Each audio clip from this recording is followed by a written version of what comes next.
Welcome to this edition of Back in History. In Back in History, we take you back in time to the events that occurred in the historical past.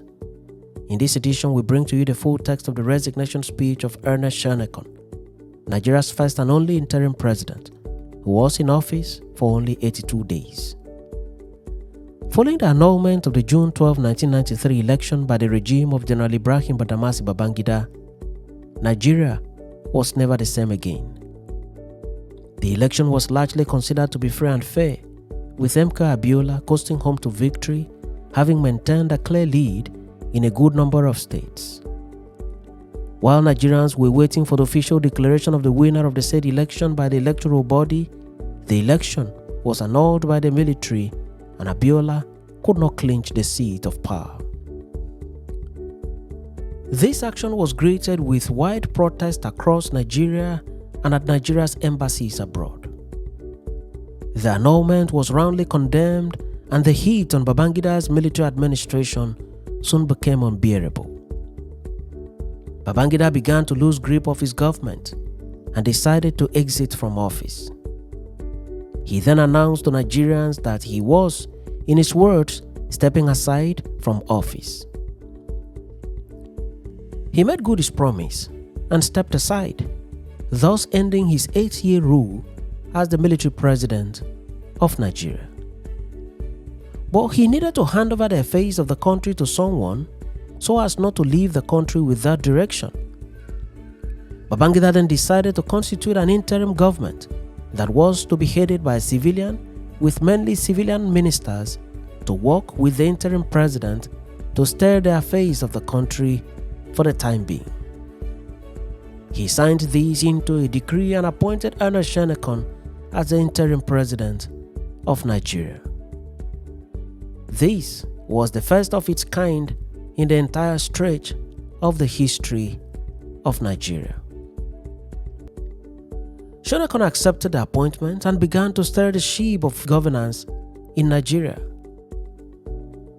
He started to put things in place and worked to realize one of the core mandates of his administration, namely, to see to the handover of the country to an elected civilian administration.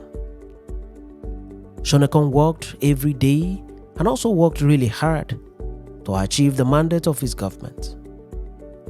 But Shonekan did not know that there was a plan by General Sani Abacha and his men to remove him from office as soon as practicable. 82 days after his swearing in, Shonekan was in office at the Aso Rock Villa when he received 3 senior military officers into his office. That was on the 17th of November 1993 at about 11 a.m.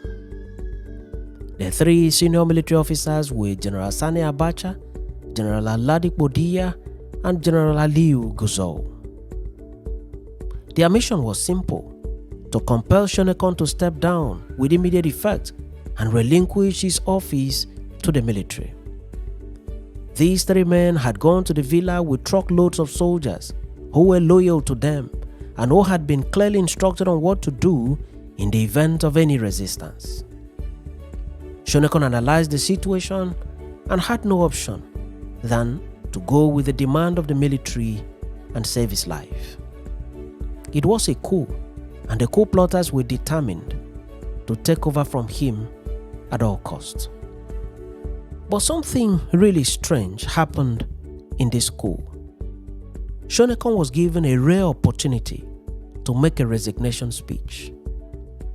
This was quite unlike other coups, where the sitting president is usually bundled out of office and not given an opportunity to say a word. Shonekan prepared his speech, showed it to the military officers for approval of its content, and went ahead to summon all members of his cabinet for an urgent meeting scheduled to take place in the evening of the said day at the Aso Rock Villa in Abuja. It was at this meeting that Shonekan's resignation speech was presented by him. Here is the full text of the said resignation speech of Interim President Ernest Shonekan. Unquote. Fellow colleagues of the interim national government, I have summoned you this evening on an unusual occasion. Earlier today, I met with the Secretary of Defense, General Sani Abacha, in company of the Chief of Defense Staff, General Oladipo Diya, and the Chief of Army Staff, General Aliyu Gusau, and we discussed the state of the nation. They expressed serious concern about the general uneasiness in the country and the apparent lack of stability over the past 3 months. They spoke about the restiveness of the rank and file in the military. You will recall that today is our 82nd day in office, having been sworn in on August 26, 1993. Needless to say that we have all worked together to the best of our ability and as a coherent team. I want to put it on record that I have enjoyed the period we worked together in the interim national government. It is common knowledge that the interim national government is a child of circumstance. It was conceived in crisis and born in crisis. If I may recount some of the achievements of the interim national government to which you have all been witnesses, we may not have recorded landmarks, but we have taken the first step. In the social sector, we have brought back normalcy in the institutions of higher learning. On human rights, our records are impeccable and perhaps unbeatable in the annals of our country. We freed all jailed human rights activists. We pardoned all political offenders, both dead and alive, allowed all politicians in exile to return home, and we have not restricted the free movement of any activist in and out of the country. We also took the appropriate steps to de-proscribe the newspapers proscribed by sending the bills to the National Assembly to be repealed. He went on to say, still on quote, "On the political arena, we have continued to work ceaselessly towards full democratization of our dear country.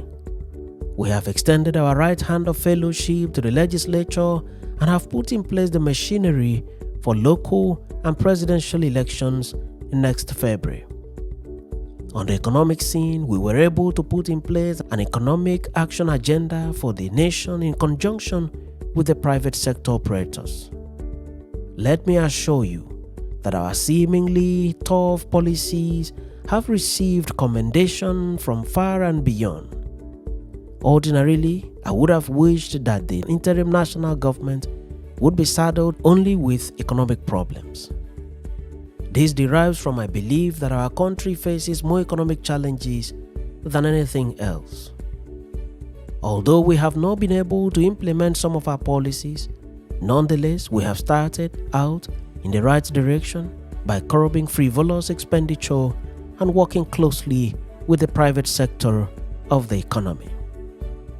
I can only hope that the successor administration will take off from where we are living and continue courageously with the budgetary and other reforms we have adopted, as well as our campaign for debt relief." Shonekan continued, still on quote, "Distinguished colleagues, most importantly, the interim national government has tried very hard to bring honor to government and has taken steps to campaign against the incidents of corruption and indiscipline in the society. Several times I have publicly acknowledged the collective transparency and integrity of this cabinet. Let me say loud and clear that we have all made sacrifices for these past 82 days in the strong belief that our country deserves the best. I have an unshaken faith in the promise of Nigeria, and I believe that the best is yet to come. However, I regret to inform you that in the light of recent events and after due consideration of all the facts, I am left with no alternative but to take the most honorable and dignified step of resigning. With immediate effect, my appointment as head of state and commander-in-chief of the armed forces of Nigeria." Shonekan concluded, unquote, "Once more, I thank you very much, and I hope that the fellowship we have shared in this past period will continue to be the basis of good memory for long. May God bless you all. "Long live the Federal Republic of Nigeria." End of quotes. It has been reported that as Shonekan was making this speech, a presidential jet was waiting on the instruction of General Sani Abacha to fly Shonekan from Abuja back to his home in Lagos. From then on, Shonekan lived a quiet life and avoided all entreaties for him to be interviewed by any media house for details of what transpired on the day of his overthrow.